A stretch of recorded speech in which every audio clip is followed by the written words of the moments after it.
The words hit me like a fist to the chest, sharp and cold, stealing the air from the room. My wife, Sarah, sat across the kitchen table, her hazel eyes fixed on the coffee mug she clutched, her knuckles white as bone. The clock above the stove ticked too loudly, each second slicing into the silence that followed her confession. I opened my mouth, but nothing came out, just a hollow ache where my voice should have been. 20 years of marriage, 2 kids, a mortgage, and now this. I'm with you because of the kids, she'd said, her voice steady but laced with something brittle, like she'd rehearsed it. I have no desire for you. The sentence echoed in my skull, a cruel refrain, as I tried to make sense of the woman I thought I knew. The kitchen smelled of burnt toast and the lavender candle she'd lit earlier, a futile attempt to soften the moment. I stared at the chipped edge of the table, where our son Ethan had carved his initials years ago during a tantrum. My fingers traced the rough grooves, grounding me as my mind spun. How long had she felt this way? Was it weeks, months, years? The question clawed at me, but I couldn't ask it. Not yet. Instead, I muttered, "What do you mean, Sarah?" My voice cracked, betraying the panic rising in my throat. She didn't look up. Her auburn hair fell over her face, shielding her from me. "I mean exactly what I said, Tom. I'm here for Ethan and Lily. That's it." Her words were deliberate, each one a needle threading through my heart. I wanted to scream, to demand answers, but the weight of her honesty pinned me to the chair. The room felt smaller, the walls closing in, the air thick with the scent of betrayal. I thought back to the past few months, searching for signs I'd missed. There was the way she'd started staying late at work, claiming deadlines for projects she never explained. The way her phone buzzed at odd hours, her fingers quick to silence it. The way she'd flinch when I touched her, a subtle recoil I'd chalked up to stress. I'd rationalized it all. Her distance, her coldness, because believing otherwise meant dismantling the life we'd built. But now, her words stripped away my denial, leaving me raw and exposed. "Sarah," I said, forcing the words out. "Are you saying you don't love me anymore?" My voice trembled, and I hated how small it sounded. I was a man who fixed things, leaky pipes, broken toys, our daughter's nightmares. But this? I didn't know how to fix this. She finally met my eyes, and I saw it, a flicker of guilt, but no warmth. "I care about you, Tom. You're a good father. But love, it's not what it was." Her voice softened, but it wasn't kindness, it was pity. I wanted to grab her, shake her, make her feel the earthquake she'd just unleashed in my chest. Instead, I sat frozen, my hands gripping the table's edge. The kids were upstairs, probably lost in their headphones, oblivious to the fracture splitting their parents' world. I pictured Ethan's lanky frame sprawled across his bed, Lily curled up with her sketchbook. "They were the glue holding us together," Sarah said. But what did that mean for me? A prop in her charade? A means to an end? My mind raced, piecing together fragments of the last year.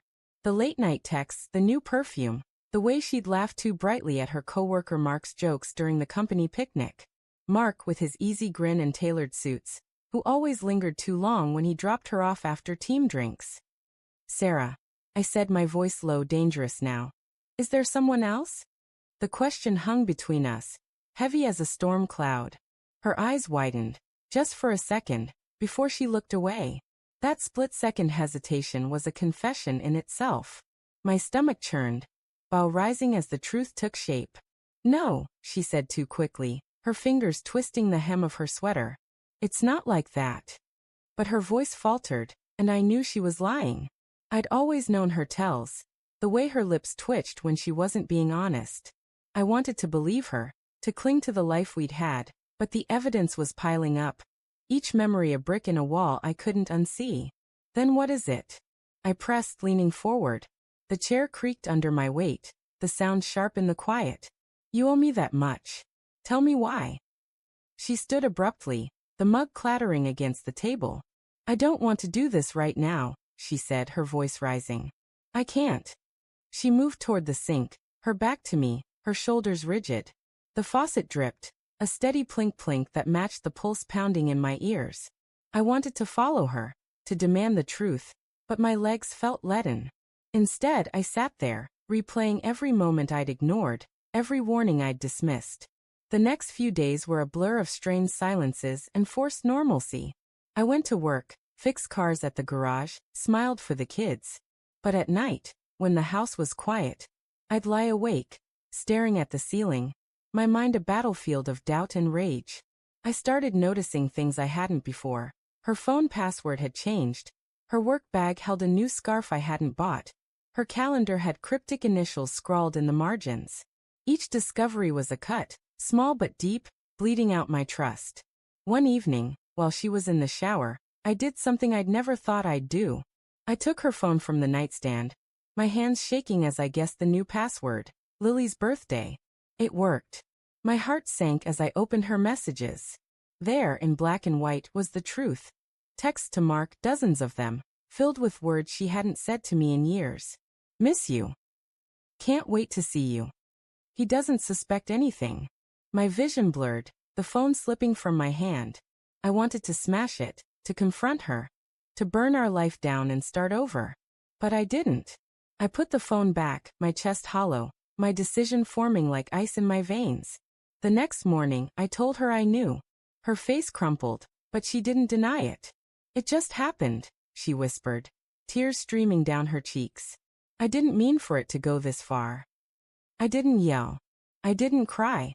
I just looked at her, the woman I'd loved for 2 decades, and saw a stranger. I'm leaving, I said, my voice calm but final. Not for me but for the kids. They deserve better than this lie. Her sobs followed me as I packed a bag, but I didn't look back. The kids were at school, and I'd explain later, when I could find the words. As I drove away, the house shrinking in the rearview mirror, I felt the weight of her betrayal lift, replaced by something sharper, freedom. Sarah's confession had shattered me, but my decision broke her. She'd kept me for the kids, but I left for them, and for myself. The road ahead was uncertain, but for the first time in months, I could breathe.